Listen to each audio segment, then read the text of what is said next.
नमस्कार मंडळी, जय शिवराय. तर इथं मी ना पुरणपोळी, त्यानंतर आमरस, भजे, कुरडई, आमटी, भात सगळं काही बनवलेलं होतं. कारण माझी बहीण येणार होती त्यामुळे. आणि कालचा तुम्ही व्हिडिओ बघितला असेल साडींचा, तर तिच्यासाठीच मी ती साडी आणलेली होती.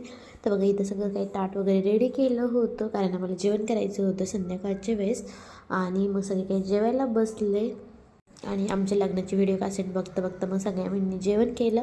त्यांनी मग आम्ही दोघींनी करून घेतलं. त्यानंतर दुसऱ्या दिवशी तर गहू टाकलेले होते, कारण मला दळण करायचं होतं म्हणून. म्हणजे थोडंसं ऊन लागलं ना तर मग दळून आणायला बरं पडतं, सादळलेले होते. त्यानंतर मग इथं पिल्लूची देवपूजा झालेली होती. आणि आज देवपूजा तेलाच करायची होती. बघा आम्ही कशी आंघोळ घालतो. आणि त्याला मी म्हटलं रुमालाला देवांना, म्हणजे रुमालाला देवांना पुसून काढते. रुमाल आहे देवांचा आंघोळ घातल्यानंतर पुसायचा. त्याला पुसून काढताना नाही, मला त्यांनीच करायचं होतं. म्हणजे कसं सण देव बघ कसे खाली ठेवलेला आहे. आणि तो ऐकणारही नव्हता. म्हणतात चल बाबा तुला जे करायचं ते कर. त्यानंतर इथं आम्ही बाहेर गेलो होतो, तर मस्त छान जांभूळ होते तर ते घेतले. तर कसं वाटलं व्हिडिओ नक्की